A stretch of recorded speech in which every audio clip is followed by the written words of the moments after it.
Boa tarde a todos, todas e todes. Meu nome é Vinícius, graduando de Nutrição da Faculdade de Saúde Pública.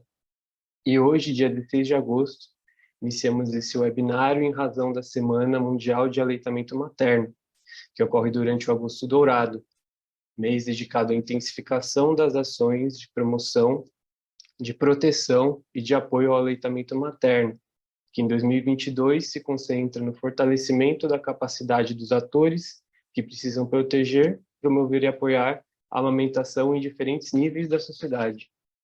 Esses setores compõem a cadeia quente de apoio à amamentação, sendo um desses atores as universidades.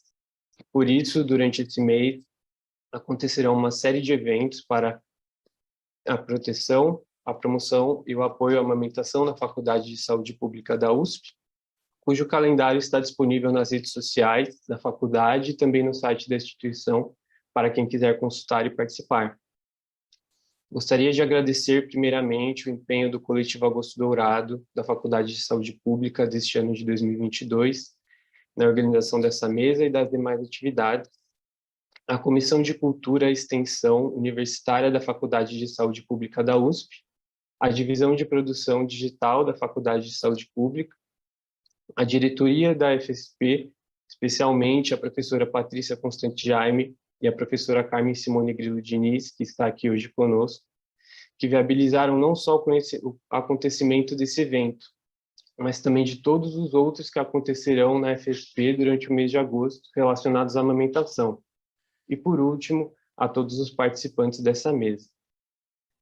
É uma honra ter a oportunidade de mediar o debate de hoje, uma vez que a amamentação é uma prática de extrema importância, não só biológica, dado que o leite materno é um alimento essencial e único para o desenvolvimento infantil, mas também psicológica e social, porque é uma prática importante na vida da mãe, ou mais abrangentemente das nutrizes, e que deve ter uma rede de apoio por trás, já que é uma prática que envolve não só a lactante e o bebê, mas todos aqueles que estão envolvidos nesse processo. Diante disso, é essencial que o profissional de saúde apoie e estimule a amamentação sempre que possível. O conhecimento sobre aleitamento materno e saúde materno-infantil perpassa, portanto, pelas instituições de ensino, que também são encarregadas da responsabilidade de difusão desses temas, tanto pela organização de debates para atingir a sociedade civil, como se faz hoje durante todo o mês de agosto, quanto na frente de ensino, através da inserção desse tema nas grades curriculares de formação dos profissionais de saúde. Essa mesa redonda tem, então, o objetivo de discutir o tratamento desse tema nos cursos da área da saúde na graduação da Universidade de São Paulo e também suas perspectivas. Agradeço a todos. Passo a palavra, então, para os professores, para as considerações iniciais, começando pela professora doutora Áurea Turiyama, enfermeira, com mestrado, doutorado e pós-doutorado pela Escola de Enfermagem da USP. Ensina enfermagem na saúde da criança, com foco na atenção básica, educação em saúde e creches desde 2003. É docente da Escola de Enfermagem da USP e pesquisadora do grupo de Cuidado em Saúde e Promoção de Desenvolvimento Infantil desde 2013. A palavra, então, está com você, Áurea. Obrigada, Vinícius. Agradeço a todos os organizadores do evento, parabenizo, e agradeço principalmente a Viviane pelo convite, né? E parabenizo a todos pelo evento. O ensino da enfermagem materno-infantil, né, na escola de enfermagem, ele é menos do que a gente gostaria realmente, né? Mas a gente tem perspectivas interessantes, principalmente com o escritório, né, de educação e prática interprofissional, que eu ouvi a professora Carmen Diniz comentando antes da gente começar. Então, é uma perspectiva interessante, sim, Vinícius. Obrigada. Muito obrigado, professora. Agora, passo a palavra para a professora Carmen Simone Grilo Diniz.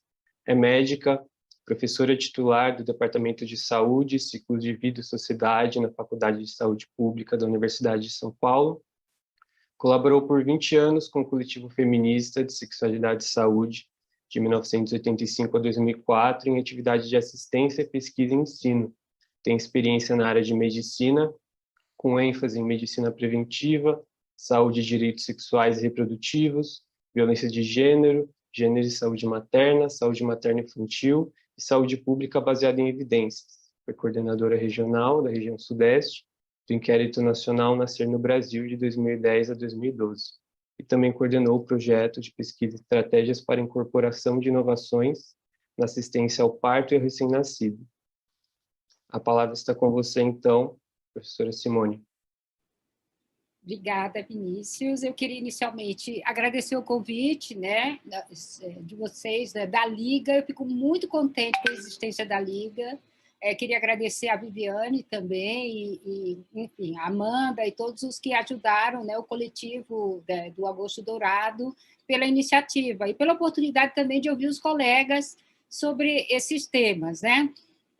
Eu vou aqui pegar a mensagem que eu recebi da Amanda, pensando como seria o nosso roteiro de fala, né?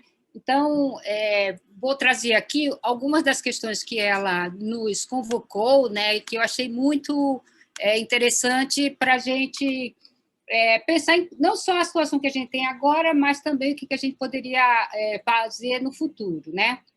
Então, ela pergunta aqui para mim e o professor Jefferson. E um pouco antes da gente começar, eu conversei com o Jefferson, nós damos as disciplinas juntas, né? As disciplinas são muito parecidas, mas eu vou falar um pouco mais da nutrição e ele vai falar da saúde pública e vai também trazer alguns elementos para pensar mais amplamente, né? Ela pergunta assim: analisando a grade curricular do curso de Nutrição e de Saúde Pública, se verifica uma matéria que aborda a saúde materna e infantil, que é a disciplina de ciclos de vida 1.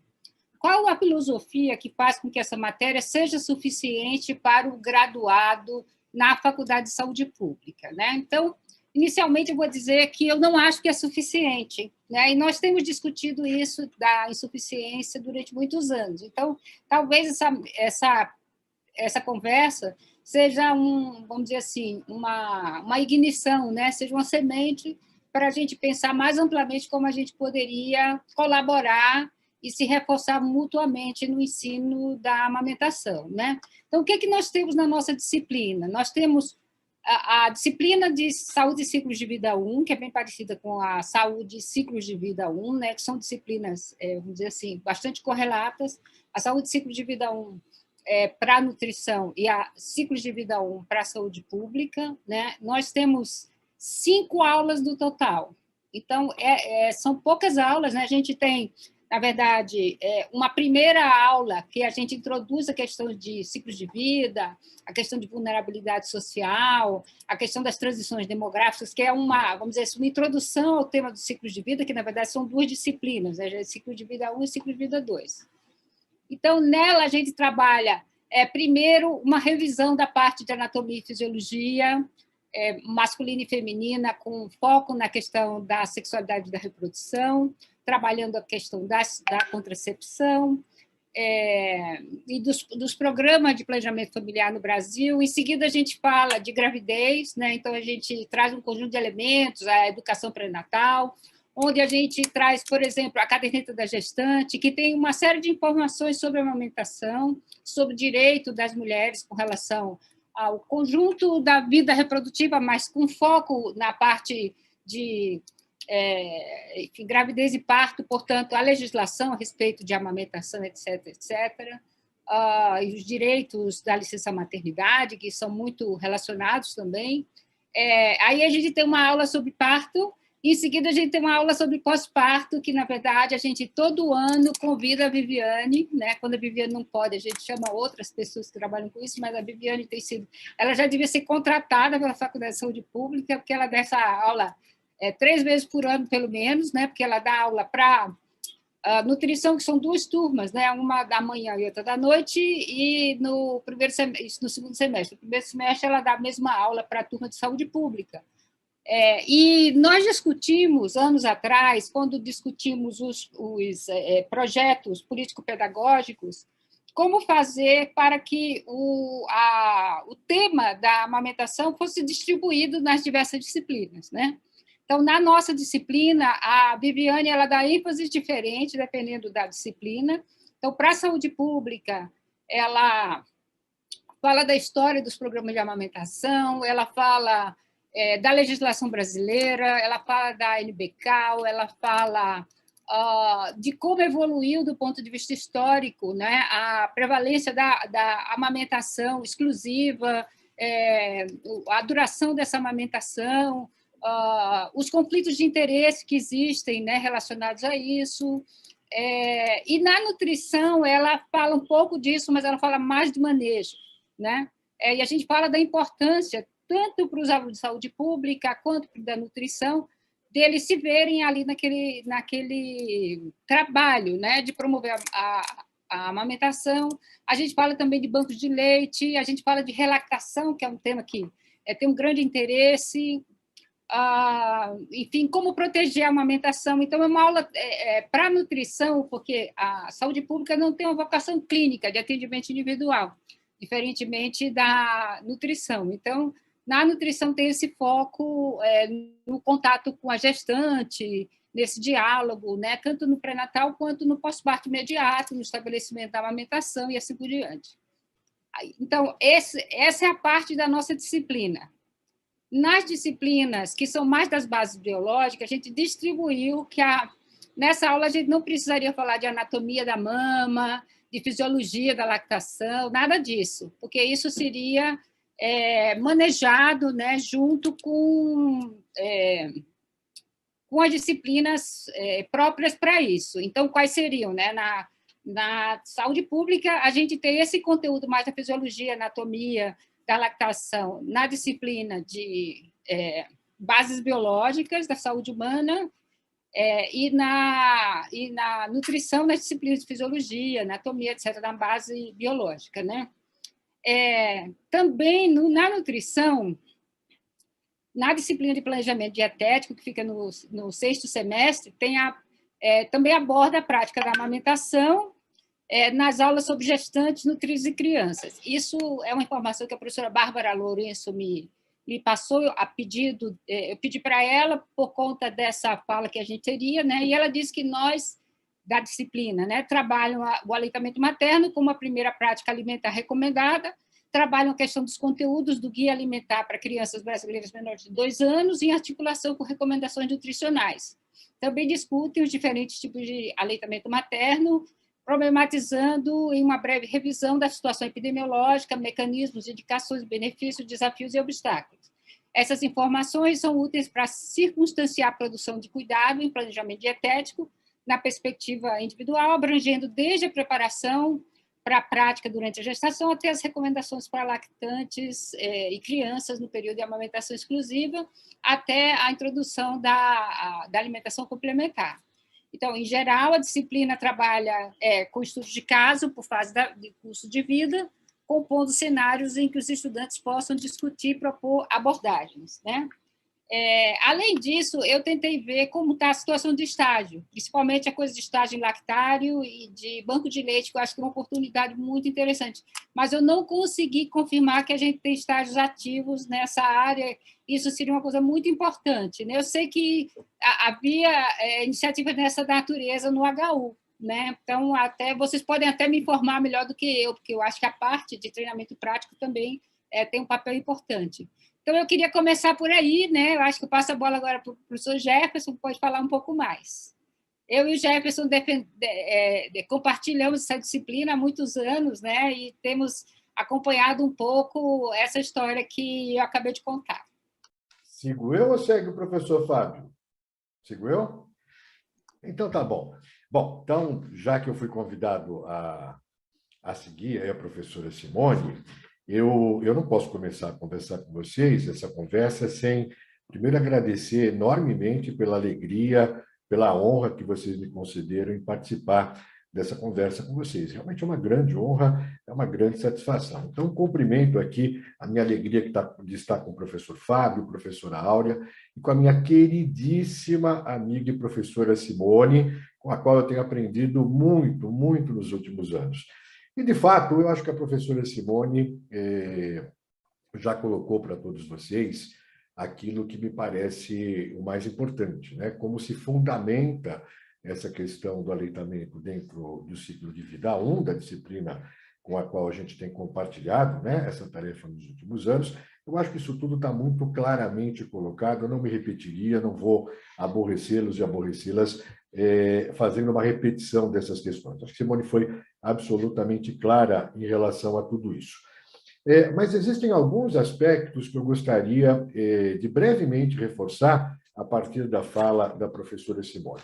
O primeiro é a ênfase que a questão do aleitamento tem sido dada em dois grupos de alunos bastante diferentes, o grupo da saúde pública e o grupo da nutrição. E, de fato, assim como a professora Simone já havia dito, me pedido para que fizesse esse reforço, de fato, a gente tem, para o grupo da nutrição, uma perspectiva da disciplina, uma perspectiva dessa aula, que não é uma aula que poderia, enfim, que poderia ter o tempo que a gente gostaria que fosse. Gostaria de muito mais tempo para poder conversar com os alunos sobre o tema.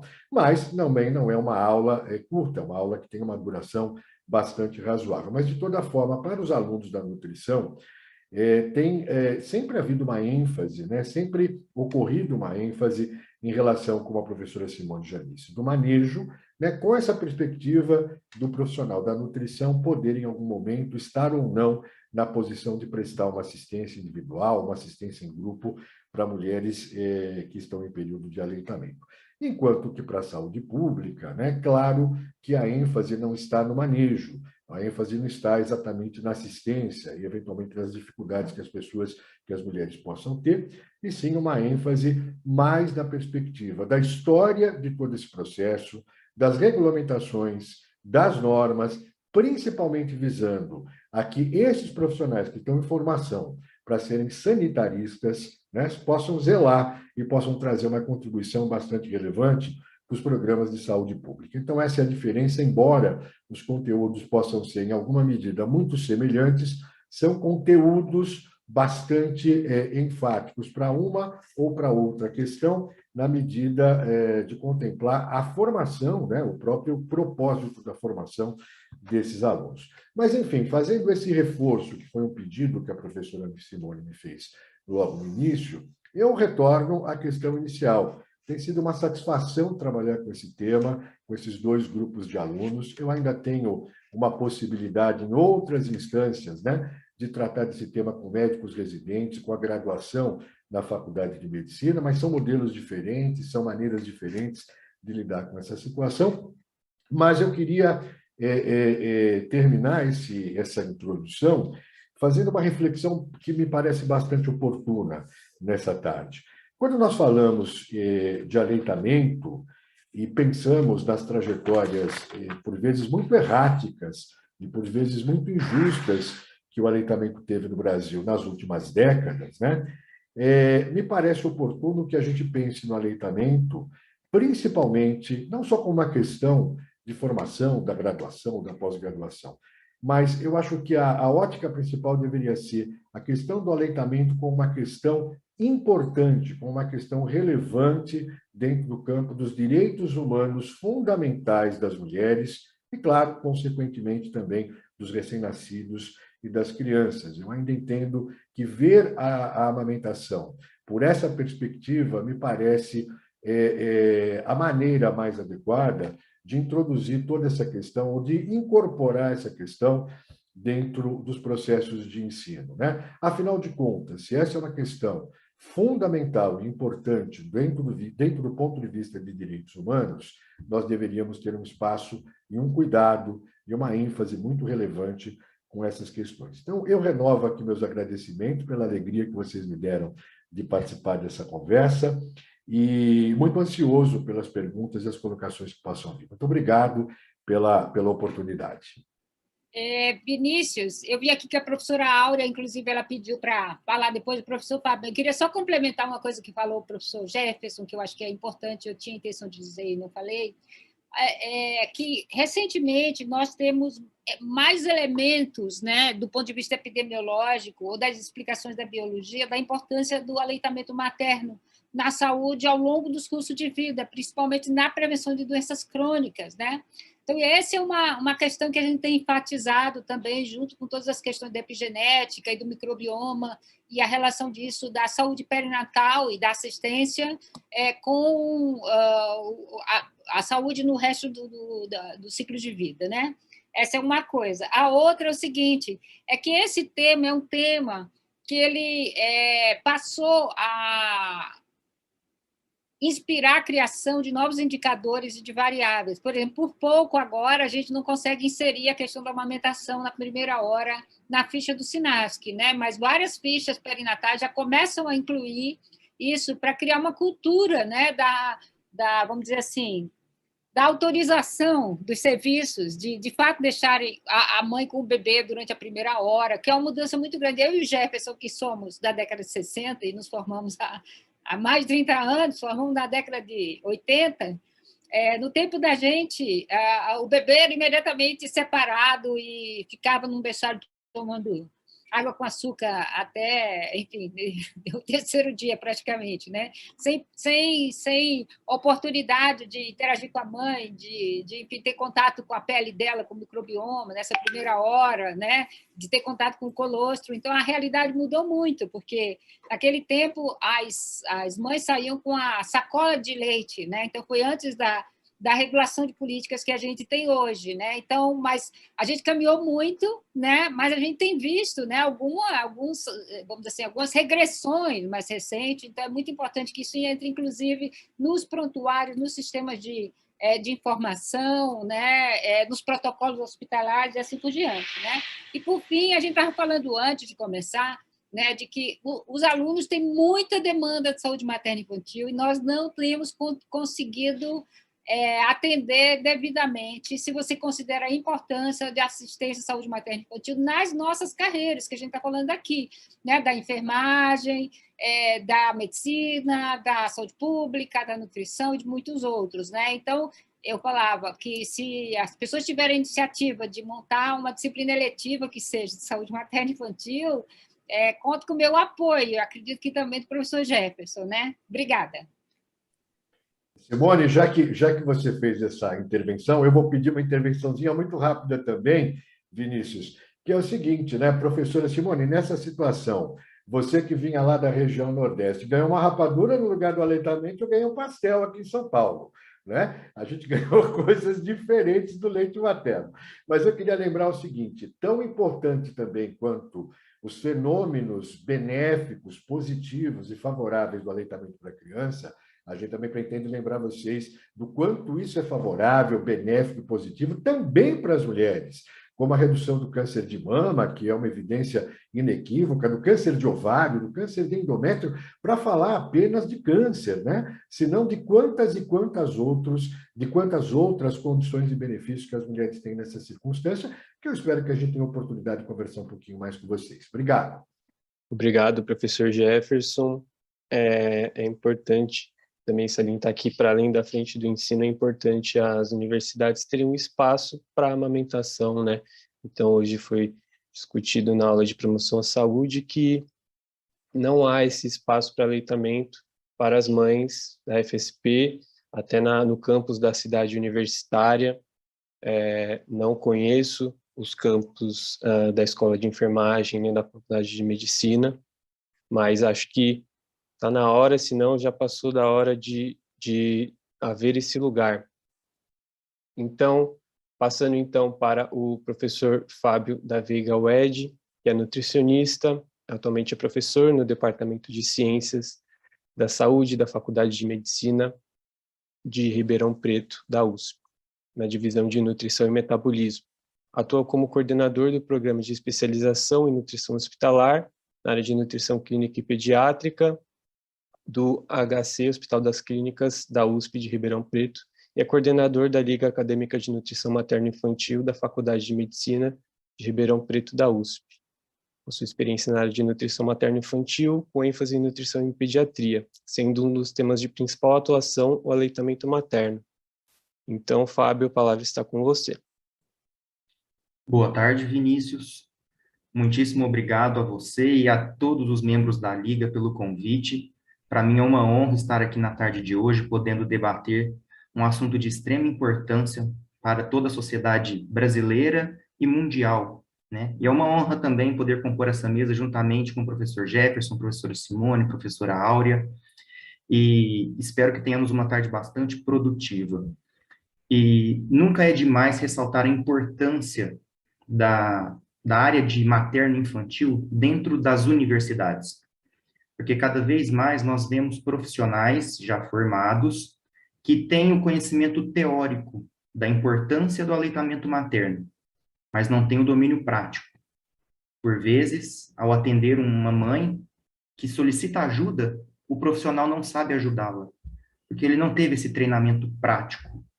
E essa é uma grande reflexão que nós, professores, precisamos fazer dentro das nossas grades curriculares, em como treinar este aluno para auxiliar a população na prática clínica, né? Falando especialmente do curso de nutrição, como o professor Jefferson, a professora Simone já elencaram, nós temos, de fato, um caráter mais assistencialista, né, de prescrição dietoterápica para gestantes, para crianças,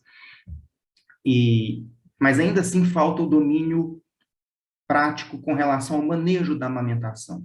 Os alunos, eles têm aulas sobre manejo da amamentação, mas são slides, e os slides são frios, né? Por vezes falta esse tato, esse contato mais próximo com a mãe no cenário de prática, como, por exemplo, um banco de leite humano. Eu vejo que nós precisamos explorar mais as potencialidades que os bancos de leite humano têm no nosso dia a dia. Nós temos aqui em Ribeirão Preto um banco de leite humano vinculado à USP, porém, neste momento, nós não estamos tendo atividades práticas no banco de leite. Inicialmente, porque devido à pandemia, várias atividades práticas foram suspensas. Mas eu não vou colocar a culpa só na pandemia, não, porque antes mesmo da pandemia, a gente já estava um pouco distante do banco de leite humano, e isso não é bom. Nós precisamos voltar a fortalecer este vínculo dentro da nossa grade curricular, justamente para que essa prática seja aprimorada. Aqui em Ribeirão Preto, nós temos 3 disciplinas no curso de nutrição que abordam a área materno-infantil. A primeira delas é a disciplina de nutrição materno-infantil, onde os alunos têm contato, então, com assuntos voltados a gestantes e às crianças e adolescentes saudáveis. Num segundo momento, nós temos a disciplina de fisiopatologia da nutrição materno-infantil, onde o contato se dá com as gestantes, crianças e adolescentes e as suas principais patologias, onde, então, o aluno ele vai precisar entender qual o manejo dietoterápico adequado para cada situação. E, por fim, no último ano, no 5º ano do curso, nós temos o estágio supervisionado em nutrição clínica pediátrica, que ocorre especialmente dentro do HC Criança, aqui dentro do campus da USP de Ribeirão, onde os alunos têm a oportunidade de vivenciar aí o contato com as gestantes que estão internadas dentro do HC Criança, porque no HC Criança nós temos a ala da ginecologia e obstetrícia e temos a ala da pediatria. Então, os alunos, eles transitam por todas estas alas, e dentro da pediatria nós temos aí mais de 10 especialidades onde os alunos acabam atendendo, né? Endocrinologia, gastroenterologia, neurologia, cardiologia, reumatologia, entre outras. Então, esse contato com a criança internada é de grande valia para o crescimento profissional dos alunos, mas eu vejo que nós precisamos aprimorar um pouco mais o contato com a população sadia. Precisamos sair um pouco do serviço terciário e irmos para o serviço primário. Irmos nas unidades básicas de saúde, conhecer um pouco mais o perfil da nossa população, incentivar a alimentação saudável, incentivar a amamentação nestes primeiros anos de vida que são cruciais para o desenvolvimento do ser humano. Então, eu espero que ao longo da tarde de hoje nós possamos debater mais a fundo estes assuntos e desejo um excelente evento a todos. Muito obrigado. Muito obrigado, professor Fábio. Passo a palavra, então, para a professora Áurea, para que ela possa falar sobre a sua visão como enfermeira, sobre o assunto materno-infantil, sobre a saúde materno-infantil e como que está organizado esse assunto dentro da grade curricular do projeto político-pedagógico do curso de enfermagem na Escola de Enfermagem da USP. Então, no curso de enfermagem, elas começam pela são ciclos, né, que a gente fala. O primeiro ciclo é o ciclo das necessidades, e aí depois tem o ciclo do cuidado em si, e por último o ciclo profissional, né, do estágio curricular. E aí, desde o primeiro ciclo, elas têm a oportunidade de ver alguma coisa de saúde materna e infantil, né? No ciclo das necessidades, elas começam, então, com necessidades de saúde, em que elas vão para o território. E daí lá elas já veem a importância dos equipamentos sociais, das creches, né? Que estão na área de abrangência das unidades básicas de saúde. Mas ainda não tem um enfoque, né, na saúde materna e infantil. Daí, no segundo semestre, a disciplina grande, né, de enfermagem, que a gente fala, são ações educativas. E daí elas podem optar, então, por fazer uma ação educativa direcionada para a saúde materna e infantil. O terceiro semestre é de avaliação de indivíduos e famílias. E daí, sim, é a primeira vez que elas vão ter um contato maior com a criança, né? Elas já fazem uma avaliação do recém-nascido, e aí sim é no hospital universitário, no alojamento conjunto, mas ainda não tem aquela abordagem, por exemplo, da avaliação da mamada, né? Primeiramente é só a avaliação do recém-nascido, de como ele nasceu também, né?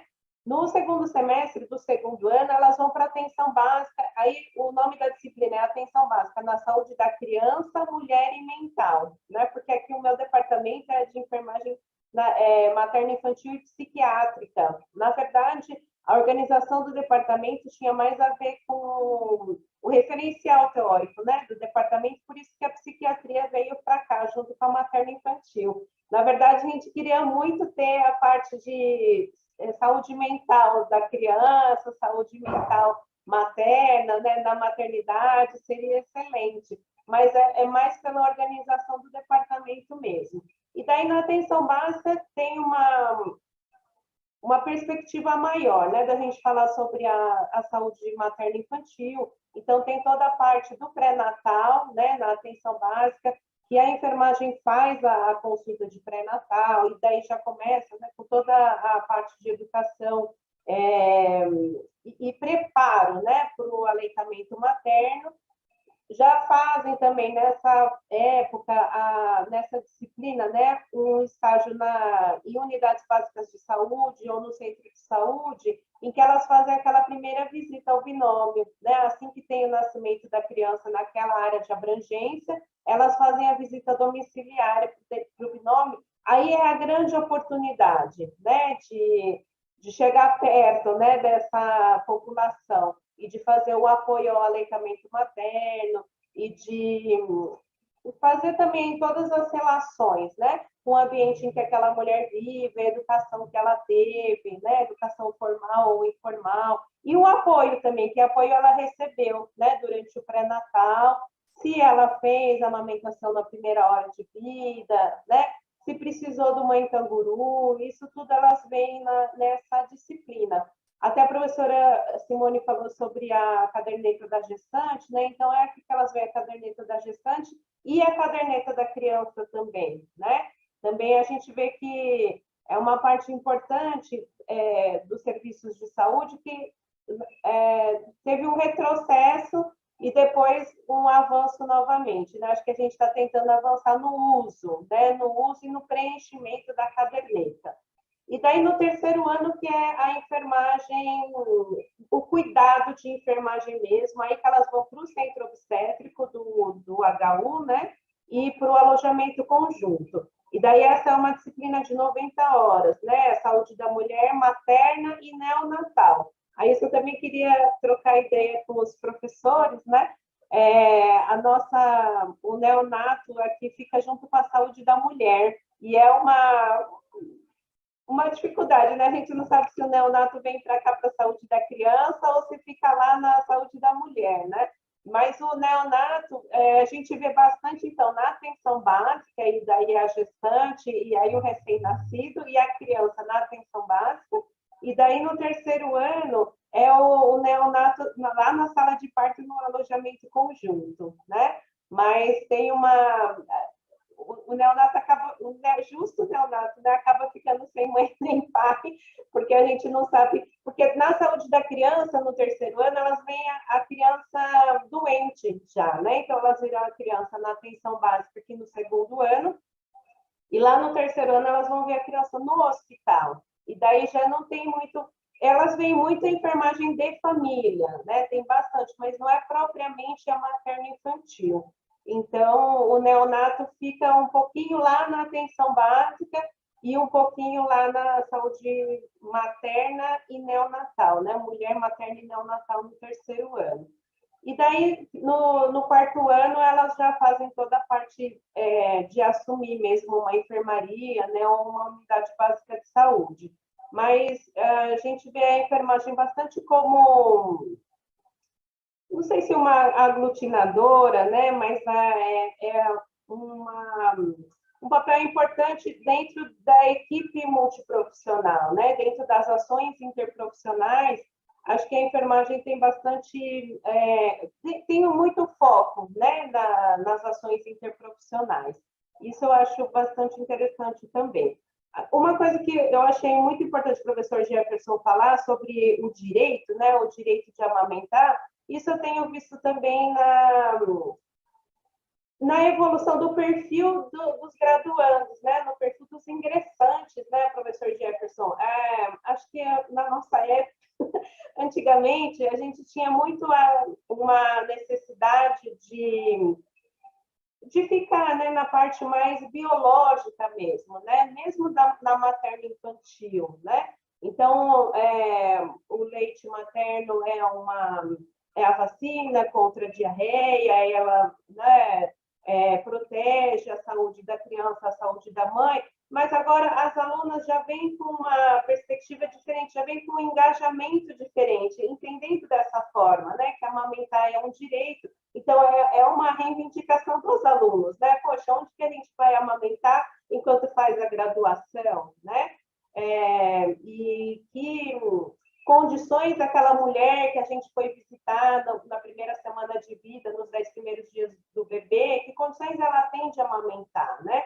Se ela não tem o trabalho formal, não tem licença maternidade, como que ela vai fazer para amamentar, né? Então, eu entendo que as alunas já vêm com esse engajamento mesmo, com uma militância diferente da nossa época, né? Elas já vêm com essa vontade de ultrapassar mesmo, né? O biológico e para o biopsicossocial mesmo, né? Então, essa também é uma perspectiva interessante que a gente precisa correr atrás também, né? De como fazer essa educação avançar também do biológico. Eu que agradeço. Enquanto você falava, também analisei o projeto político-pedagógico do curso de enfermagem e me chamou a atenção na matéria que, inclusive, você leciona, que é a enfermagem na atenção básica e a saúde da criança, da mulher e mental. Então, eu queria saber, sob o ponto de vista de um enfermeiro, de uma enfermeira, porque você explicou que essa matéria aborda saúde mental, porque é feita em conjunto com outro departamento, mas qual é o entendimento que o profissional enfermeiro precisa ter sobre os impactos psicológicos da maternidade? Por que é importante o profissional enfermeiro saber ter conhecimento disso? Isso mesmo, Vinícius. Nessa perspectiva de atender a lactante, né? Não só como lactante, mas como mulher, né? Como mulher de uma mãe, de uma criança que já é maior, né? E precisa se adaptar à chegada do irmãozinho, de uma lactante que trabalha formalmente ou informalmente, daí se ela não trabalhar, se ela trabalha informal, né? Não tem como ela, inclusive, alimentar a criança mais velha, né? Então, é nessa perspectiva de ampliar a atuação não só da enfermagem, né, mas de toda a equipe de saúde. Porque não adianta a gente... Eu falo, né, as alunas percebem isso, as mulheres elas já sabem que amamentar é importante, que amamentar previne as doenças, né, que amamentar é melhor do que dar mamadeira. Mas como ela vai fazer essa amamentação, né?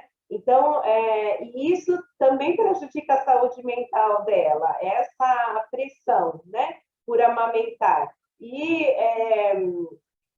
voltar essa energia, então, para dar condições para essa mulher amamentar, né? Inclusive cuidando da saúde mental, então. A saúde mental, na verdade, vem para essa disciplina mais como uma atuação da atenção básica, como um público importante, né, dos serviços de saúde. A gente não conseguiu muito ainda fazer essa introdução, né, da saúde mental materna e também da saúde mental infantil. A gente fala bastante sobre a promoção do desenvolvimento por meio também do aleitamento materno, né, mas e todas as questões da neurociência, mas o referencial mesmo, né, da saúde mental ainda não está totalmente introduzido dentro da materna infantil, Vinícius, mas é um sonho nosso aí integrar todas as questões do próprio departamento. Agora falando, né, com o professor Fábio, a professora Simone, o professor Jefferson, sobre também as plataformas, os sistemas de geração de informação sobre aleitamento materno. Então, para entrar na LMIL, nós tínhamos que fazer um dos cursos necessários para o ingresso, era na Universidade Aberta do SUS, sobre recomendações baseadas no Guia Alimentar para as crianças brasileiras menores de 2 anos. E algo que me chamou a atenção foi a baixa cobertura do Sisvan, né? O Sisvan, ele é um sistema importantíssimo de informação, mas que cobre somente 5% da população brasileira no que diz respeito à amamentação. Queria que vocês comentassem também sobre a importância dos profissionais de saúde terem conhecimento sobre esses sistemas de informação para que ele seja alimentado e que os dados gerados por ele representem o máximo possível sobre a totalidade da população brasileira. O professor Jefferson tinha levantado a mão para pedir a palavra, mas queria... Ok. Então, vou falar um pouco sobre isso. Fiquei contente de saber desse pré-requisito da Liga, né? Porque eu acho que esses recursos podem ser complementares às disciplinas, né? Seria muito interessante a gente colocar nos Moodles das disciplinas esse recurso, né? Enfim, os recursos que o SUS tem disponível para a formação dos profissionais de saúde e maior conhecimento do Guia Alimentar para criança com menos de 2 anos. Né? Eu acho que esse com as informações que ele tenha, né? Essa é uma coisa. Então, Jefferson, só para a gente anotar, para a gente botar no nosso Moodle, se não está lá. Provavelmente até está, eu acho que a gente... enfim, a Bibi já se encarregou disso. Então, sobre o Sisvan, a qualidade da informação em saúde, ela depende de muito investimento político, né? Recentemente, a gente teve a constituição de uma Câmara Técnica no Ministério da Saúde para revisar a ficha de nascido vivo, considerando que a gente vai fazer uma migração de papel para os formulários eletrônicos. E aí a gente conseguiu introduzir uma informação que era sobre a amamentação na primeira hora, que seria muito importante, eu não estou falando aí do SINASC, do Sistema de Informação do Nascido Vivo. E nós não conseguimos, essa foi uma das informações que não foi considerada importante o suficiente para entrar na ficha. Temos que trabalhar com o preenchedor, né? Quem seria a pessoa responsável por preencher esses dados, né? E também com quem faz a supervisão do preenchimento, porque a completitude dos sistemas depende de supervisão. Vou dar um exemplo. O SINASC do município de São Paulo é super bem preenchido, mas tem um selo, né? Tem um selo que lida com a questão da completitude, lida com a questão de quão rápido a informação é disponibilizada e assim por diante. Então, tem que ter um investimento no preenchedor e no gestor. Essa é uma questão muito importante. Então, por exemplo, a gente tem que discutir os formulários em sala de aula, né? Talvez seja uma outra coisa que a gente tenha que introduzir, né? Como é que a gente introduz em sala de aula para que o profissional seja formado para saber que tem que preencher o formulário, qual é a importância daquilo. Porque o profissional de saúde, muitas vezes super sobrecarregado, acha aquilo a última das tarefas, né? Então, se não é o profissional que atende, quem é que vai se preencher, né? Essa é uma das questões também, quem é o preenchedor. Então, essas questões têm que ser discutidas em sala de aula, por exemplo, os formulários, né? Então, acho que talvez essa seja uma questão importante. Um outro comentário que eu queria fazer é o seguinte: a USP tem uma graduação inteira em saúde materna infantil, que é a EAST, o curso da EAST lá da USP Leste, né? O curso de obstetrícia. Então, acho que numa próxima oportunidade a gente não pode perder de convidá-los, né? Convidar os colegas lá, que também têm feito um trabalho super importante na parte de amamentação. Com certeza. Professor Jefferson, por favor. Bom, eu acho que sobre essa questão a professora Simone já foi claro, concordo com ela. Realmente é muito difícil num sistema onde você tem uma sobrecarga de trabalho muito grande. O preenchimento de fichas, documentos, sempre parece para os profissionais de saúde a última das tarefas a serem feitas, mediante quanta coisa eles têm que fazer. Então, de forma, a gente tem que tentar entender uma maneira de viabilizar esse tipo de questão. Mas quando eu levantei a mão, e aí eu vou pedir permissão para vocês para me desviar rapidamente da sua questão, foi em função do que colocou a professora Áurea. Ela falou uma coisa muito importante e que eu queria trazer uma reflexão para vocês. A gente tem aqui, em alguma medida, falado muito em saúde materno-infantil, né? Eu não vou dizer que haja um erro nessa questão, ou tratar dessa forma, mas eu também não vou negar a vocês que não é alguma coisa que me traga uma boa sensação, né? Eu acho que essa é uma terminologia que a gente poderia estar superando na medida que nós temos novas perspectivas em tratar essa questão, na medida que a saúde materno-infantil, em alguma medida, ela traz aí um reducionismo da questão da saúde da mulher, né? Então, pensar em saúde da mulher, nas suas diferentes etapas do ciclo de vida, né? E trazer a questão da saúde mental dessa mulher apenas para esse recorte do momento da gravidez, do parto, do puerpério, me parece que, de alguma maneira, a gente ignora a trajetória de vida de todas essas mulheres que vivem processos absolutamente diferentes,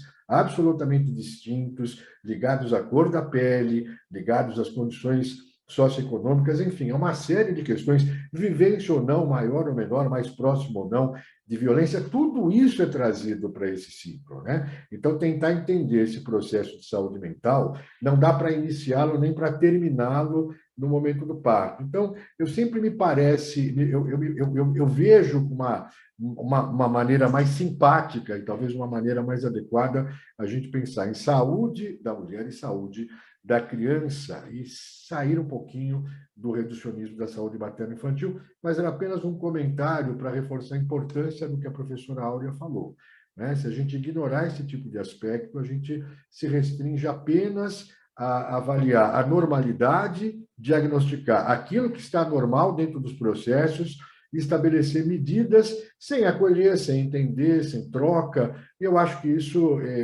talvez seja um dos pontos fundamentais para o sucesso do aleitamento. Mas é apenas uma intervenção. Obrigado aí pela oportunidade. Muito obrigado, professor Fábio. A palavra é sua. Obrigado, Vinícius. Acho importante, sim, comentarmos sobre o SISVAN, né, como um instrumento fundamental para elencar os principais indicadores da saúde infantil, em especial aqui, que é o nosso debate, e que na prática clínica temos visto um baixo preenchimento, principalmente nas regiões interioranas, né? Ao contrário, por exemplo, das capitais, onde temos um excelente preenchimento deste instrumento, e muitas das vezes isso é devido à baixa capacitação dos profissionais para o preenchimento do instrumento, falando especificamente do curso de nutrição, que é o qual eu tenho maior contato, certo? Nas disciplinas de nutrição materno-infantil, nós não treinamos o preenchimento das fichas do SISVAN, infelizmente. Por outro lado, nós temos na disciplina de nutrição e saúde pública o contato com essa ficha, onde os alunos, então, até treinam o preenchimento. Inclusive, nós temos uma avaliação de habilidades clínicas, o OSCE, onde, por exemplo, no ano passado, uma das etapas foi aplicar o preenchimento deste questionário, que, se eu não me engano, era o questionário de marcadores de consumo alimentar do SISVAN, certo? Mas, na prática, nós temos uma baixa inserção ainda do nutricionista nas unidades básicas de saúde, Então, o profissional ele acaba um pouco limitado pelo sistema a estar colocando em prática, na sua vida profissional, o preenchimento deste formulário. E essa falta de mão de obra impacta diretamente na qualidade da coleta de dados, que por vezes nem é coletado, né? Então, eu acho que nós primeiramente precisamos aí atuar na ampliação de vagas para trabalho dos diversos profissionais da área da saúde, e então capacitar melhor esses profissionais dentro do ambiente universitário para que na prática clínica tenhamos cada vez mais dados robustos referentes à alimentação infantil. Fábio, Pois não, professor? se você me permitir, você falou uma coisa que me parece fundamental. Quando uma tarefa da importância que a gente tem de preencher um documento como esse não é transmitida, não está clara para aquele que vai fazê-lo, para aquela pessoa que vai fazê-la, evidentemente isso se transforma numa atividade burocrática, né? Mais um preenchimento de papéis que a gente não acredita que vai ter qualquer finalidade, qualquer função.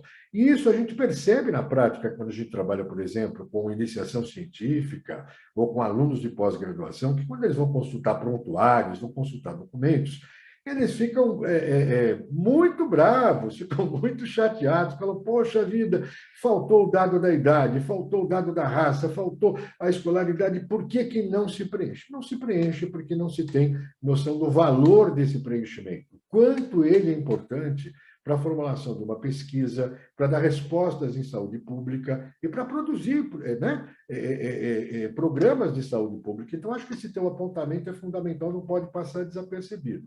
Nós temos que ter mais gente para poder fazer aquilo que é necessário, que é importante, mas a gente também precisa qualificar essas pessoas, não só para preencher bem, mas para entenderem a importância daquilo que estão fazendo e do que representa aquele dado no futuro, né, de uma cidade, de um município ou de uma região, por exemplo. Perfeito, professor. Compartilho da mesma opinião do senhor. Só queria acrescentar que funciona bem quando existe cobrança, sobretudo cobrança de completitude do dado, né? Então, por exemplo, alguns sistemas, eles são de notificação obrigatória, mas outros, eles precisam de muito investimento político, e eu acho que a gente tocou em algumas questões importantes, né? Tipo, falar sobre isso em sala de aula, ter exercício de preenchimento, mas o gestor ele tem que cobrar esse preenchimento. Inclusive, tem sistemas que você não passa adiante se aquilo não estiver completo. Então, se você tem, por exemplo, esses níveis, se você aumenta o nível de exigência, passa a ser, inclusive, objeto de incentivos financeiros, as coisas funcionam melhor, né? A gente tem dito que a falta de informação, ela não é inocente, né? Muitas vezes, né, é importante que a informação não esteja disponível, né? Por isso que tem essa dimensão política tão grande, né, do acesso à informação, principalmente por parte de usuários, mas não apenas, né? O gestor, a gestão dos sistemas tem que ter uma informação que seja válida o suficiente para orientar a política pública. Então, podemos pensar, inclusive, quais são as nossas responsabilidades em termos de ensino. Eu acho que isso tem nos feito refletir, né, e ter ideias novas a respeito disso, né? E quero também fazer coro com o que falou a Áurea e o Jefferson a respeito da necessidade de informar sobre direitos. Infelizmente, a gente teve um grande desaquecimento da ênfase em ações educativas, né? Nossas carreiras, falando assim, não a minha e do Jefferson, né? Mas, assim, algumas carreiras têm a questão da ação educativa muito mais presente, como é o caso da nutrição, da enfermagem, né? Da própria obstetrícia, etc., né? Houve um desaquecimento do ponto de vista do financiamento a nível do SUS, a ponto da atividade educativa ela ser tratada como algo que se faz a mais e que é tão pouco importante que sequer é remunerada. Então, se a gente não voltar a remunerar a atividade educativa no SUS, nós não vamos ter decisões compartilhadas, decisões informadas. Isso não só informações sobre mais técnicas, como a informação sobre direitos, né? Queria reforçar isso que falou a professora Áurea, o professor Jefferson, acho que o professor Fábio também mencionou isso, então acho que essas são questões muito importantes, principalmente quando a gente fala em aleitamento materno. Exatamente, às vezes não ter informação já é uma informação.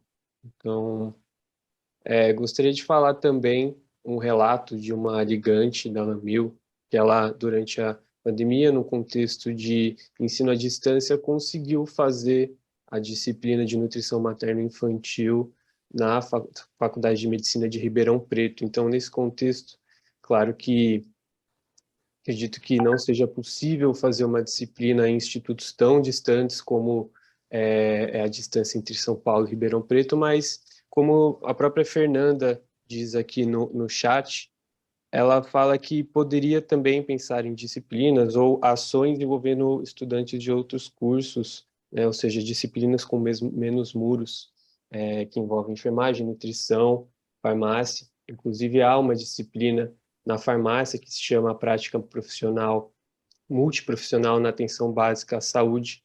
Então, talvez voltar isso também ao tema materno-infantil, tudo aquilo que diz respeito à amamentação, né, para que desde o começo os profissionais de saúde se acostumem a trabalhar multiprofissionalmente, interprofissionalmente. Gostaria de saber a opinião. Eu vou começar a falar um pouco do desafio do trabalho interprofissional, né? Eu acho que uns anos atrás eu orientei uma aluna que estudou depressão pós-parto, né? E aí a gente fez um estudo numa maternidade pública.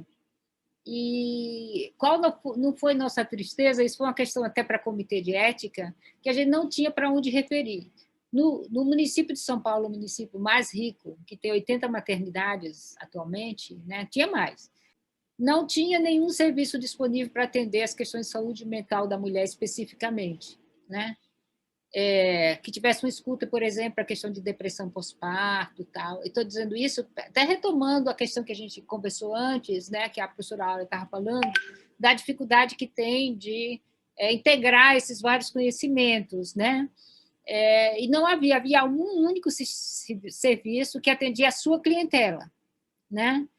Com questões de estresse pós-traumático pós-parto e depressão pós-parto.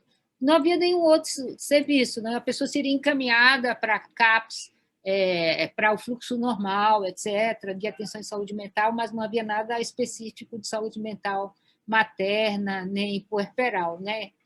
No nível da assistência pública, né? Então, de serviços específicos para o puerpério, né? Então, isso foi...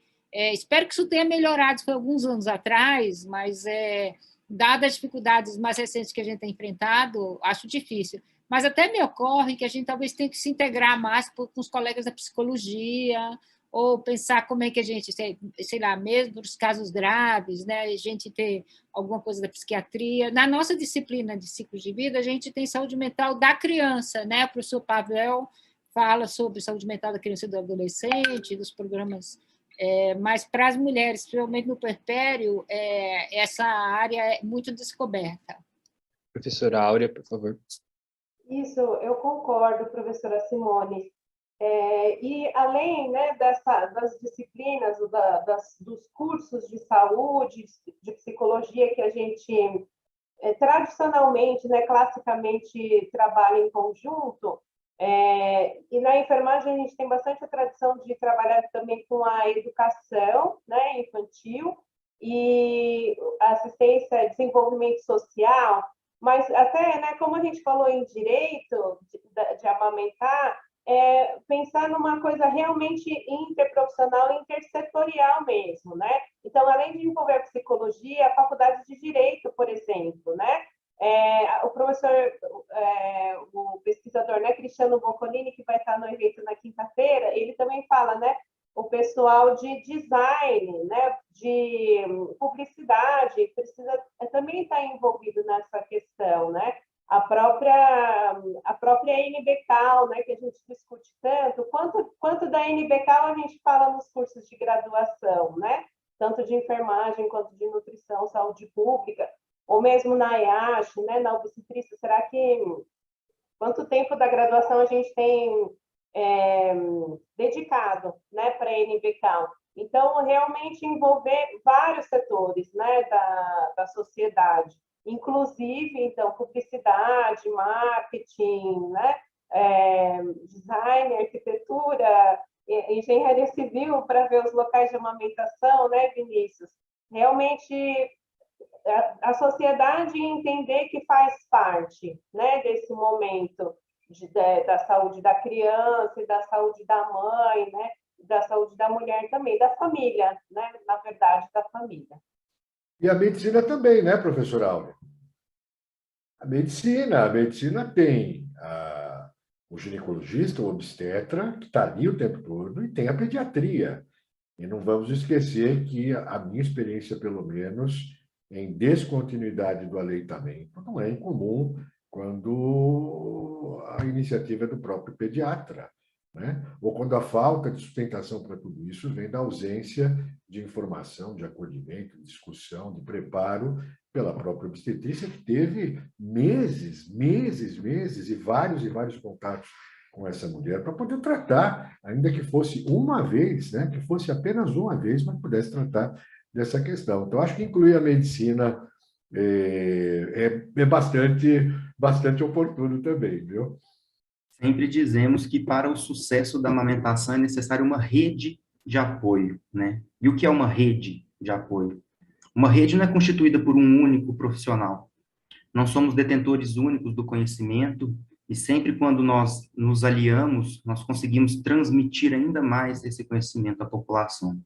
Então, nós precisamos aí, sim, dos médicos, pediatras, obstetras, nutricionistas, enfermeiros, farmacêuticos, terapeutas ou psicólogos, e vamos até além das profissões da área da saúde, como a professora Áurea citou, né, o curso de Direito, sem dúvida alguma, tem relação também com o sucesso da amamentação, por que não? A área de marketing, a área da indústria, as engenharias. Vejam o quanto a indústria, teoricamente, não vou citar nomes, né, mas em alguns ramos, ela prejudica a amamentação. E ela pode, por outro lado, apoiar a amamentação. Por que não? Não é mesmo? Então, todos os setores da sociedade precisam se alinhar. Essa transdisciplinaridade, ou transprofissionalidade, ou multiprofissionalidade, ela é fundamental para que o direito à amamentação seja, de fato, colocado em prática. Caso contrário, é difícil uma andorinha só fazer verão, né? Então, contamos aí sempre com o apoio das diversas unidades da nossa universidade para que possamos sempre ter um intercâmbio de alunos entre as nossas unidades, para que possamos, sempre que possível, fazer projetos em parceria, projetos interdisciplinares, multiprofissionais, e então todos, na mesma linguagem, transmitindo conhecimento à população, melhorando o cenário epidemiológico nacional. Eu creio que isso deva, sim, ser muito bem trabalhado dentro da universidade. Vinícius, Com certeza. Diga. A pandemia da Covid-19 foi um desastre, ninguém discute o tamanho que esse desastre foi para nós e para o mundo todo. Mas teve uma coisa que a pandemia nos trouxe de bom, que foi o aprendizado de encurtar essas distâncias, de poder, como nós estamos hoje, não precisamos estar presencialmente, mas podemos ter pessoas em diferentes posições, em diferentes lugares, podendo fazer um evento onde as pessoas têm acesso, e às vezes acesso a muita distância, né? Então, a possibilidade de fazer essa integração que você perguntava, ela é fato hoje, né? Ela não é mais uma suposição. Nós já sabemos como fazê-lo, nós temos uma experiência de como fazê-lo. Claro que não há por que abandonar, né, esse contato presencial, isso é fundamental dentro do processo de aprendizado, de crescimento profissional dos alunos, né, de crescimento acadêmico, evidentemente, mas nós aprendemos, sim, que é possível. A gente tem um aluno em São Paulo participando de um curso em Ribeirão Preto, ou até num outro estado, né, se fosse o caso, mas principalmente dentro da própria USP, da gente quebrar as barreiras para poder fazer, criar esse tipo de oportunidade, que hoje nós sabemos que é absolutamente factível, né? Exatamente. Requer estrutura, a estrutura EAD foi algo de última hora, sim, mas tendo essa ideia, tendo essa contribuição, é perfeitamente possível para que no futuro a estrutura educacional, não só da USP, mas das universidades em geral, que tem mais de um campus, possam se rearranjar e facilitar isso. Agora, algo interessantíssimo que o professor Fábio falou é sobre os conflitos de interesse, né? o CR Nutri contribuiu aqui com a gente, que é, segundo a Fiocruz, 70% dos pediatras recebem patrocínios da indústria de fármacos infantis no Brasil. Então, eles comentam também, difícil pensar em formação adequada com tamanho assédio.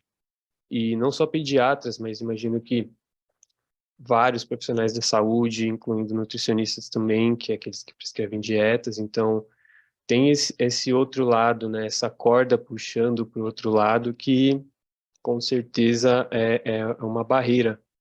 E concordo totalmente, concordamos com o professor Fábio, que por que não apoiar em vez de puxar para o outro lado, né? Exatamente, Vinícius. Este é um grande problema que nós enfrentamos, e não só no Brasil. Eu diria que na grande parte do mundo, em especial dos países desenvolvidos. Se nós olharmos a taxa de amamentação em países africanos, ela chega a ser maior do que nos Estados Unidos, por exemplo. É claro que houve uma época em que a indústria alimentícia ela investiu fortemente nesses países subdesenvolvidos, tentando, entre aspas, empurrar os seus produtos para que não houvesse a prática da amamentação. Mas hoje esse cenário tem melhorado um pouco. Vou dizer que está longe do ideal. Mas a indústria alimentícia, ela sim, hoje em dia tem prejudicado bastante a amamentação, e desde o seu surgimento, né? Antes era pior ainda, antes da NBCAL, né? Antes das políticas internacionais de direito à amamentação, a mãe já saía da maternidade com fórmulas infantis debaixo do braço. Hoje nós sabemos que esse tipo de prática não é aconselhável, né? Tem que ser abolida. E os profissionais da saúde precisam se conscientizar disso dentro dos cursos de graduação. E aí cabe aqui a nós, professores, também refletirmos se nós estamos passando essa mensagem para os futuros profissionais. Porque, por vezes, no mercado de trabalho, ele, por não ter tido noção dos direitos da amamentação durante a faculdade, ele acaba cedendo à força, ao lobby da indústria alimentícia e, consequentemente, recebendo um maior patrocínio, e, consequentemente, incentivando a família a não amamentar. Diante da primeira dificuldade, não amamente, infelizmente. E venho aqui ressaltar a importância de nós apoiarmos a prática da amamentação, acima de tudo, contra o lobby da indústria, ok? Fortalecendo sempre a NBCAL, colocando em prática a NBCAL. Essas são as minhas palavras. Fábio, se você me permitir, eu concordo com você 100%. Não tenho absolutamente nada a discordar de você. Eu quero só fazer voz, fazer coro com você da importância de a gente diferenciar as mulheres que abandonam o aleitamento por qualquer motivo que elas tiveram, das situações onde o profissional de saúde tem uma interferência negativa, tem uma interferência que não é adequada, ajudando ou não ajudando, colaborando para que ela abandone o aleitamento. E, por fim, Fábio, se você me permitir, eu quero fazer só um acréscimozinho. O quanto custa isso do ponto de vista econômico, pensando em saúde pública?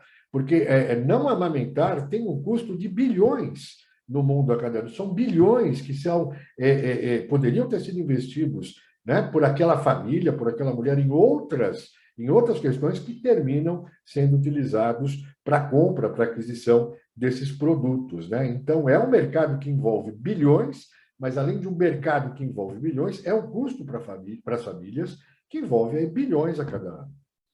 Com certeza, professor Jefferson. E já tocando nesse assunto de economia, de milhões, a amamentação também traz riqueza, né?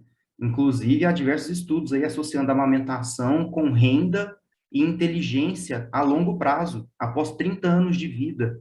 Então, como isso impacta diretamente na força de produção de um país, não é mesmo?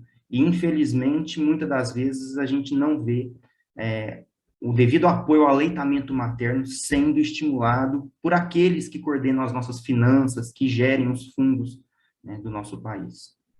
Exatamente, e eu acho que um ponto muito importante que essa discussão está trazendo é que o tratamento dessas disciplinas, a abordagem dessas disciplinas, seja a criação de novas disciplinas ou de novas oportunidades para os estudantes, então eles não dependem somente, claro, da instituição em si, mas de todo um aparelho de financiamento, de instâncias políticas também, né? Porque assim a gente pode, os estudantes, os professores podem desenvolver a militância de um jeito mais específico, ou seja, de um jeito mais abrangente, que ataque todas as frentes, para que o ensino do tema materno-infantil seja, de fato, um tema mais trabalhado, dada a importância. Acabamos de inserir mais uma dimensão, que é a dimensão econômica. Então, eu acho que nós entendermos o que rege, além de professores e instituições, o que rege a inserção de novas matérias, tem também fatores externos. Então, acho que é importantíssimo nós, como estudantes, entendermos isso. Agora, queria saber uma dúvida que surgiu da Cláudia Monteiro, que está nos assistindo, se há discussão, né, diante disso que foi tratado sobre estudantes poderem cursar matérias de outros institutos que estão fisicamente longe, né, da USP no caso, se há discussão sobre cursar, esses estudantes que estão longe cursarem as matérias remotamente, ou se isso é algo fora de cogitação dentro da USP. Gostaria de saber, começando pela professora Áurea, se tem tido alguma discussão nesse sentido. Então, Vinícius, eu estou também, né? Estou atualmente na coordenação da COC Bacharelado, né? A Comissão de Coordenação de Curso. A notícia que a gente tem é que as aulas devem ser presenciais, né? Deve ser considerados os ganhos, né? Que a pandemia trouxe de todas as estratégias de ensino remoto que a gente aprendeu, né? Que a gente ganhou aí durante a pandemia. Mas a notícia que a gente tem mais recentemente é para as disciplinas serem ministradas presencialmente, né? Acho que quando a gente estava no ensino remoto, a gente sentia muita falta do presencial, né? E agora que a gente foi para o presencial, a gente nota também que o remoto também tinha vários benefícios, né? E esse era um deles. Principalmente na pós-graduação, né? A gente tinha muito contato com muitos outros estados do Brasil, né? Era bem o acesso, né? Era facilitado então para as disciplinas que eram oferecidas remotamente. Mas eu entendo que não vai não sei se a USP tem estrutura, né, para manter, por exemplo, disciplinas híbridas, mas no momento as disciplinas que conseguirem, aí sim os estudantes de outras unidades serão, de outros municípios, né? Porque de outras unidades sempre são muito bem-vindos. E de outros municípios, realmente, o ensino remoto dava essa oportunidade maior, né? Certo. Professora Simone? Eu sou uma entusiasta dos híbridos, né? Eu acho que ele abriria esse tipo de oportunidade. Então, eu concordo que a gente deve, ao máximo, fazer as atividades presenciais, mas nada nos impediria de ter um curso híbrido que tivesse oportunidades presenciais, né? O que eu acho é que a gente tem que abrir a nossa imaginação para todas as possibilidades, inclusive essa que beneficiou as pessoas, como elas falaram, né? Puderam fazer em outra unidade e assim por diante. Eu quero lembrar que, assim, quando a gente estava falando com o professor Fábio, antes de a gente começar, que a gente fez uma disciplina interunidades com as colegas da enfermagem do mesmo departamento da Áurea. Eu acho, Áurea, não sei se você já estava aí, porque isso foi, sei lá, 2008, talvez, que a gente fez, com a professora Malu Riesgo e a professora Sônia Venâncio, e as colegas do programa interdisciplinar de pós-graduação de enfermagem, que participava junto as colegas de Ribeirão Preto. Isso foi, sei lá, 2008, e a gente já fez híbrido, né? Então, assim, naquele tempo já podia, não tinha nem pandemia, nem a gente tinha essas habilidades todas. O Adolfo deve lembrar, né? A gente era totalmente dependente, assim, a gente não sabia fazer nada, a gente dependia 100% da TI para fazer essas coisas. Enfim, isso eu estou falando faz uns 13 anos que isso aconteceu. Então, se podia acontecer naquele tempo, eventualmente a gente poderia reeditar essas coisas, né? Com essa preocupação, estamos todos voltando para o presencial, o máximo de tempo, toda a graduação no presencial, mas que tipo de sessões a gente pode ter, principalmente para os programas que são interunidades e as unidades são em diferentes municípios, por exemplo, né? A gente manteve uma disciplina de pós-graduação remota esse semestre passado, porque a metade era de outros estados.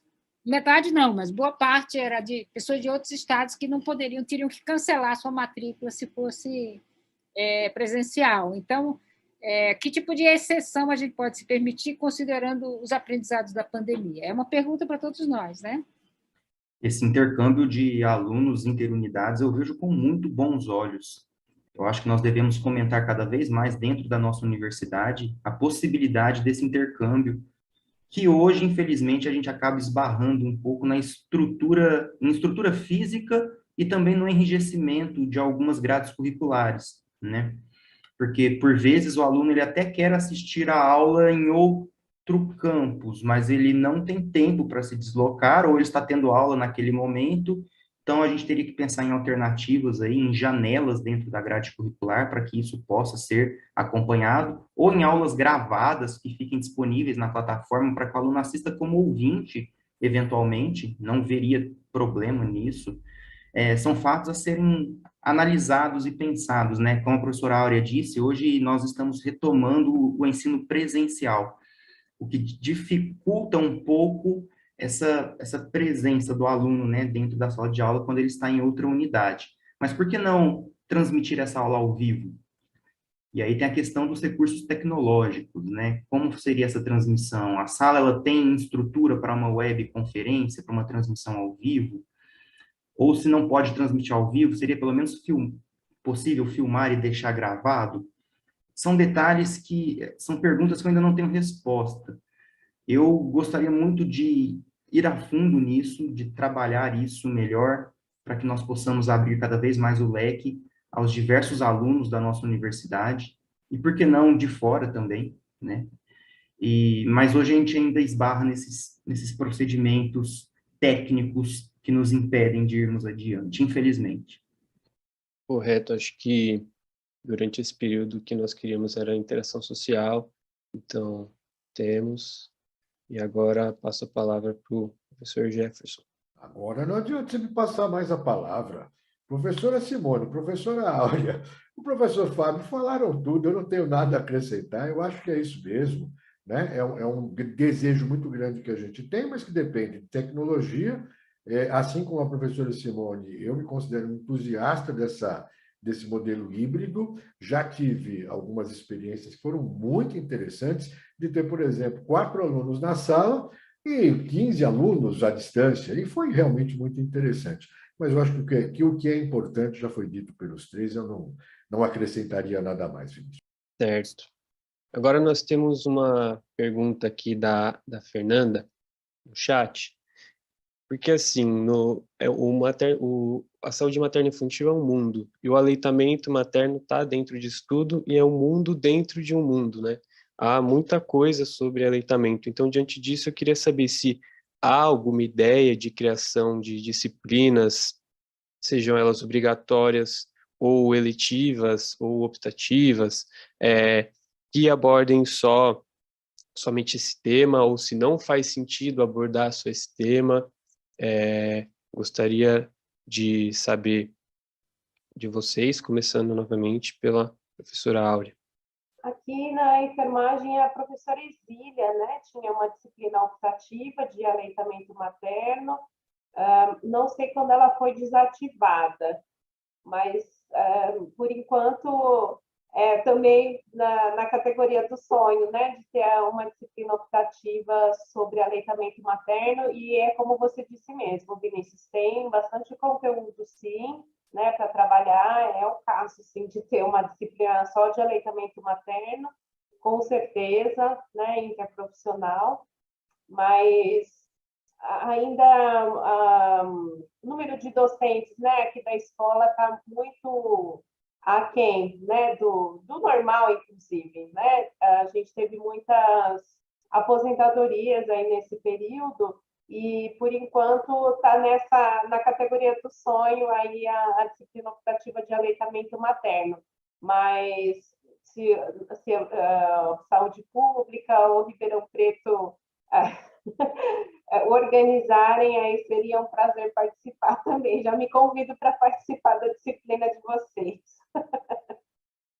Certo. Professora Simone, por favor.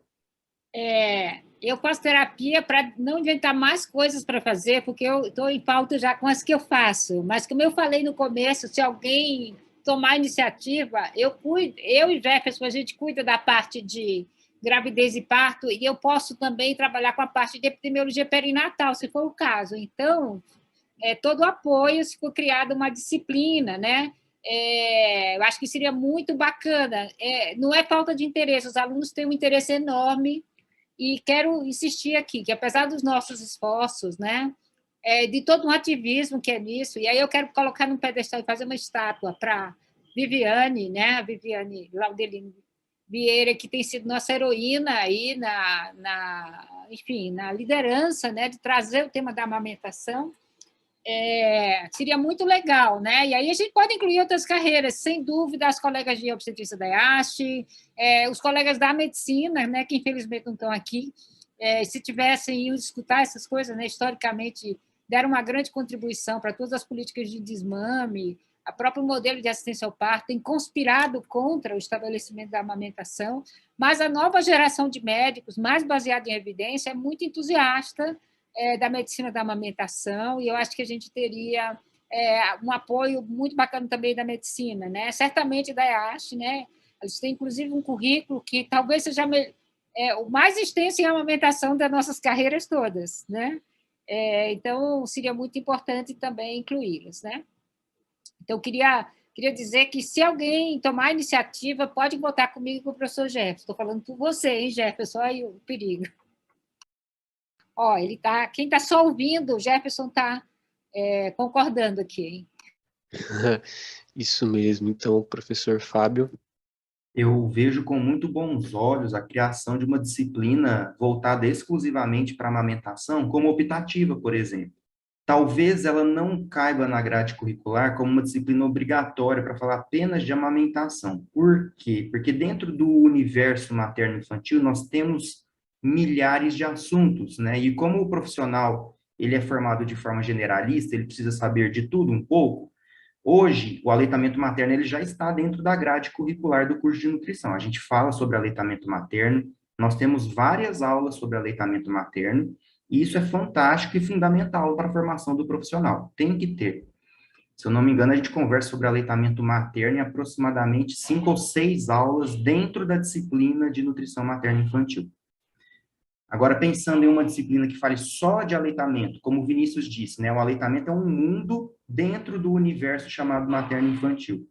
Então, para abordar apenas aleitamento, e tem assunto para abordar, sim, para uma disciplina só de aleitamento, sem dúvidas, que durei no mínimo um semestre. Tem assunto, sim, e eu vejo que é possível nós encaixarmos essa disciplina como optativa dentro da grade curricular. Isso talvez até facilite o assunto anterior que nós estávamos discutindo, do intercâmbio de alunos, da participação de alunos. É possível colocar essa disciplina talvez em um horário alternativo, de modo tal que diversas unidades consigam participar da disciplina, né?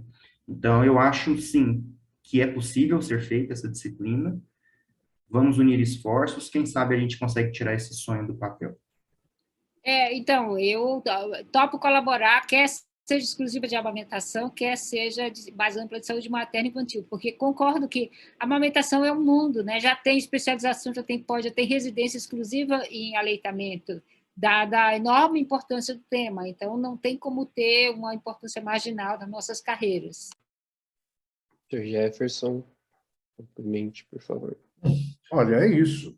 Se a gente considera que o aleitamento materno é um valor humano muito, muito importante, se é uma questão de direitos sexuais e direitos reprodutivos, e direitos sexuais e reprodutivos são valores, né, agregados, são parte dos direitos humanos, É difícil pensar em algo que não seja tão precioso como o aleitamento materno, e aqui eu vou pedir até a licença de lembrar que não só o aleitamento materno nos é muito precioso pelos benefícios, pela importância que ele tem para o desenvolvimento humano, para o bem-estar humano, assim como outras questões que a gente tem deixado um tanto quanto de lado.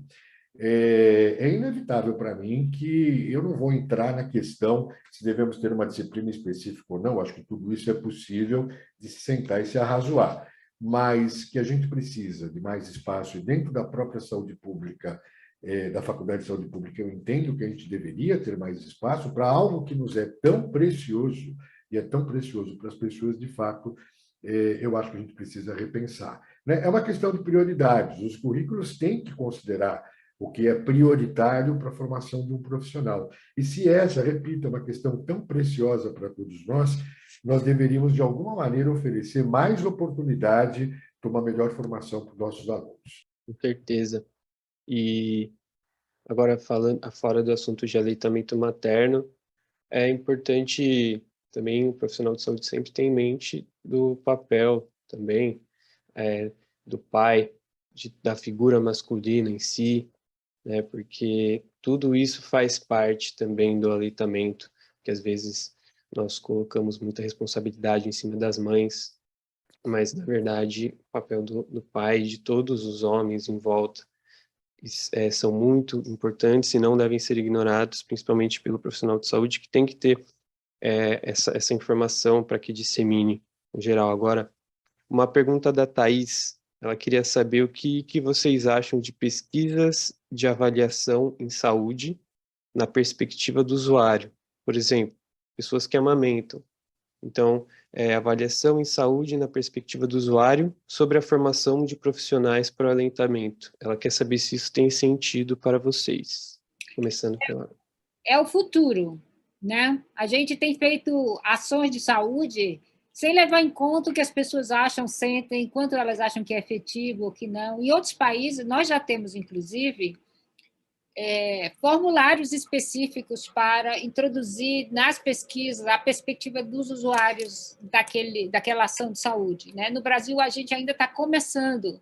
Então, quero dizer que isso é o futuro. Seria super importante que a gente tivesse uma avaliação das ações de saúde, não apenas com os indicadores que a gente cria como profissionais de saúde ou como gestores, mas também como a partir do receptor, da receptora final dessas políticas, né? Seria a melhor maneira de calibrar a efetividade e a segurança das nossas ações de saúde. Certo. Professor Fábio, que abriu o microfone, a palavra é sua. Sem dúvidas, eu concordo com a professora Simone. Estes são os próximos passos. Nós precisamos ouvir o público-alvo, o que eles têm a dizer sobre nós mesmos. Se eu não me engano, a pergunta foi basicamente essa, né? Fazer uma pesquisa para saber o que a população pensa a respeito dos profissionais da saúde com relação a essa temática. Inclusive, para nós termos um feedback mais apropriado de onde nós precisamos melhorar. Não que nós não saibamos onde estão os nossos erros, nós sabemos sim onde nós podemos melhorar, mas tendo a opinião do público, facilita bastante. Então, eu acho bem-vindo esse tipo de avaliação. Também concordo com o professor Fábio e a professora Simone. Só queria dar um exemplo da pesquisa da Multi-NBCal, né, que foi o professor Cristiano Boccolini que coordenou. Então, a parte qualitativa, né, sobre a NBCal era exatamente conhecer a perspectiva das mães, né, se as mães tinham conhecimento sobre a NBCal. E é muito interessante porque as mulheres, né, as mães não conhecem que há uma lei, né, de proteção ao aleitamento materno. Na verdade, elas até ficam admiradas, né, de saber que não pode ter promoção, não pode ter oferta, né, da fórmula láctea.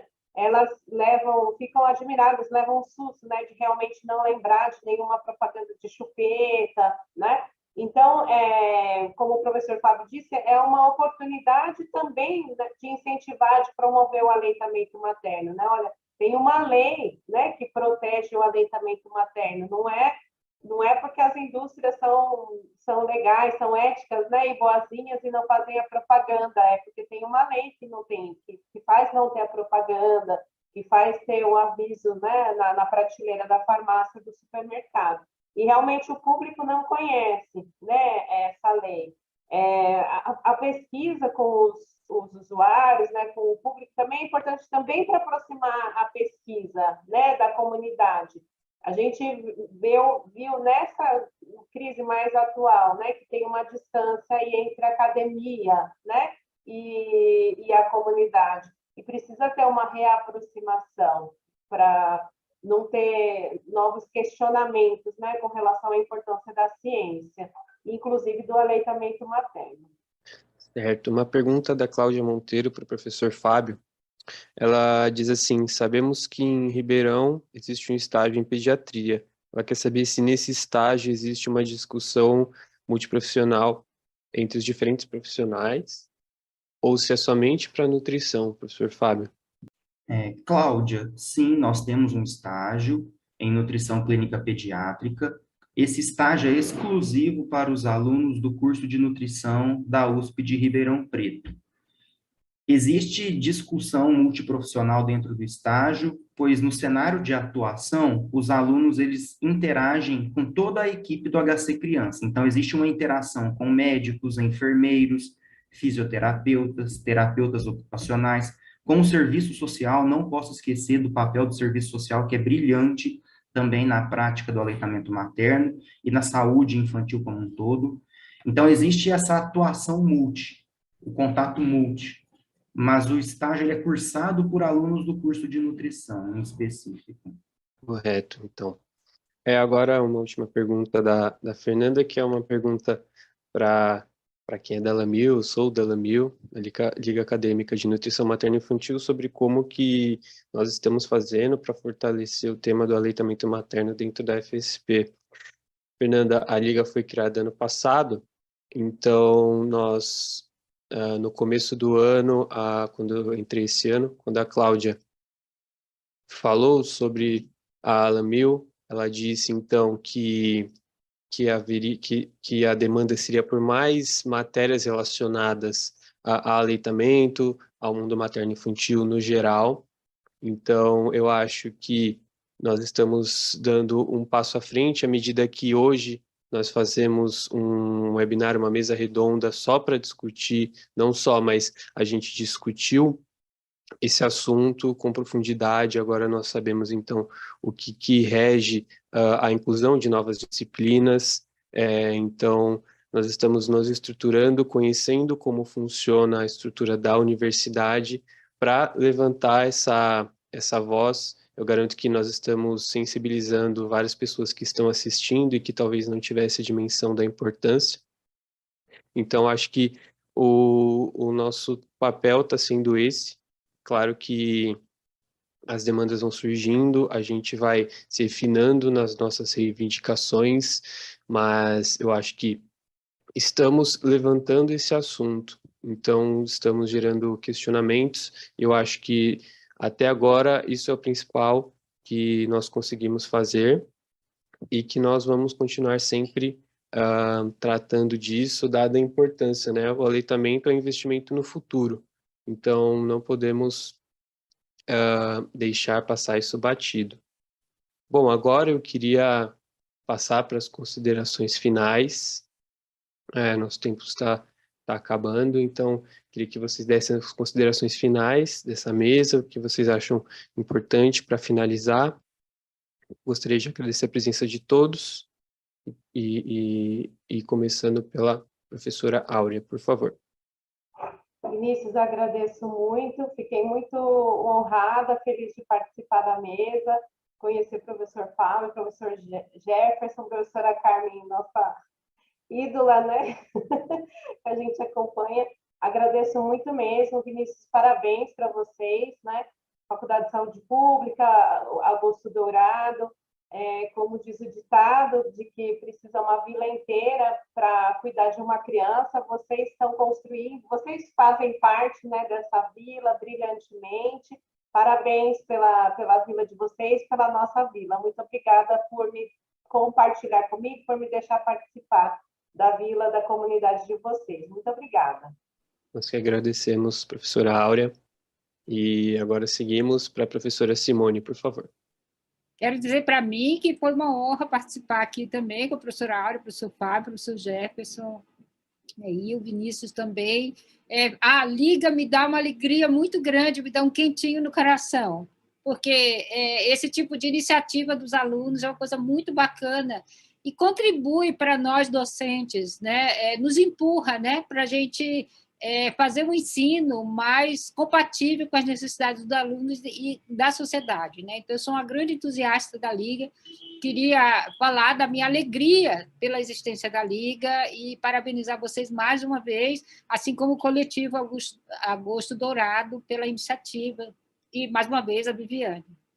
Quero dizer também, né, a gente conta com o apoio, né, da diretoria da faculdade, a gente tem agora a professora Patrícia Jaime, que é uma nutricionista, uma coisa muito bacana, né, que ela tem uma grande sensibilidade para isso, inclusive para a gente fazer um trabalho mais transversal nas disciplinas, porque acho que as outras disciplinas também poderiam lidar melhor com a nutrição. Por exemplo, vai discutir epidemiologia nutricional, trabalhar com os temas de nutrição, vai trabalhar com promoção da saúde, e assim por diante, né? Então, como a gente poderia transversalizar a questão da nutrição em outras disciplinas. Então, muito obrigada pela oportunidade. Nós que agradecemos. Seguindo, então, para o professor Fábio, por favor. Muito obrigado, Vinícius. Muito obrigado aos colegas que participaram aqui conosco na tarde de hoje. Para mim também foi uma honra estar junto da professora Áurea, professor Jefferson, professora Simone. Agradeço a todos que estiveram presentes no chat, compartilhando suas experiências e trazendo perguntas para enriquecer nosso debate. E gostaria apenas de finalizar a tarde de hoje, ressaltando a importância dos primeiros 1000 dias de vida para todo o curso de vida do ser humano, né? Que compreende tanto a gestação quanto os 2 primeiros anos de vida. É um período de intensa plasticidade, de interação do DNA com o ambiente. Então, se existe um período nas nossas vidas onde as palavras prevenção e promoção se encaixam muito bem, eu acredito que este período seja os primeiros 1000 dias de vida. Vamos prevenir doenças, vamos promover saúde, incentivando práticas alimentares adequadas neste período, e isso transpassa pelo aleitamento materno acima de tudo. Não só pelo aleitamento, mas principalmente pelo aleitamento materno. Estamos aí diante de uma janela de oportunidades para a prevenção de doenças crônicas não transmissíveis, como nenhuma outra há ao longo da vida. Então, vamos concentrar nossos esforços, nossos estudos, nossas práticas profissionais em cima deste público-alvo, que, sem dúvida alguma, teremos um excelente retorno para a sociedade e da sociedade para conosco. Muito obrigado pela oportunidade de estar presente aqui na tarde de hoje e desejo muito sucesso a todos. Muito obrigado, professor Fábio. Seguimos, então, para as palavras finais do professor Jefferson. Obrigado, Vinícius.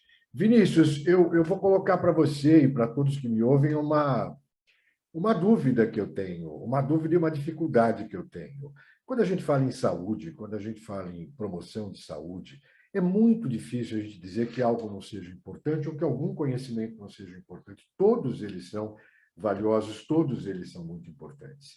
Eu acho que a tarefa mais difícil para o professor e para a universidade seja estabelecer o que é absolutamente prioritário. Já que tudo é importante, tudo nos é muito caro e muito precioso, como vamos priorizar aquelas situações ou aquelas questões que são aquelas que têm mais impacto para a saúde das pessoas, que têm mais impacto para a qualidade de vida das pessoas. E, nesse sentido, eu quero declarar para vocês o quanto isso é difícil de ser feito, né? O quanto isso é difícil e quanto ao aleitamento materno, a gente precisa encontrar exatamente, como outras questões muito importantes, que a gente precisa retomar e colocá-las, né, dentro de uma prioridade adequada. Essa é uma mensagem final que eu gostaria de deixar para vocês. Mas eu vou ter que fazer alguma coisa que a professora Simone já fez, porque senão eu não serei honesto com vocês. Eu não posso terminar essa participação sem agradecer por essa oportunidade de um convívio inteligente, acadêmico, afetuoso com a professora Áurea, a professora Simone, professor Fábio. Isso é um privilégio, é uma delícia, é uma honra. Muito obrigado por esse convite, por essa oportunidade. Mas eu tenho que concordar com a professora Simone. Enche de alegria o coração de um professor saber que parte dos alunos, que parte de uma liga, que parte do corpo discente, né, a formulação de uma atividade como essa, o interesse por algo tão importante, que não é algo imposto, não é algo que vem verticalmente da própria universidade, mas sim parte, né, desse desejo e desse senso de oportunidade, dessa perspectiva que vocês têm da importância de tudo isso. E aí, como professora Simone, eu me sinto no dever de agradecer vocês por esse interesse, por esse respeito, e agradecer mais uma vez pelo convite. Muito obrigado. Muito obrigado a todos que estão aqui. Gostaria de agradecer por terem contribuído ricamente com a discussão. Eu acredito que agora nós, graduandos, professores, todas as instâncias das universidades têm ferramentas e conhecimento para saber quais mecanismos que estão inseridos em tudo isso no ensino do tema materno-infantil. Gostaria de agradecer de novo a CSEX, Comissão de Cultura e Extensão Universitária da Faculdade de Saúde Pública da USP, Divisão de Produção Digital, a diretoria, de novo, a Patrícia Jaime, a professora Carmen Simone Grilo Diniz, todos vocês que estão aqui, ao CR Nutri, a Viviane e a todo o coletivo do Agosto Dourado. Só uma última palavra, que a internet da professora Áurea caiu, então ela pediu desculpas, mas mesmo assim agradeceu. Então, encerramos por aqui. De novo, agradeço imensamente a todos. Tchau, tchau e boa tarde. Nos vemos dia 18 com o evento O Aleitamento Materno no Brasil e o Marketing de Produtos que Competem com a Amamentação. Outro evento importantíssimo que foi discutido aqui e que será continuado lá. Muito obrigado. Boa tarde.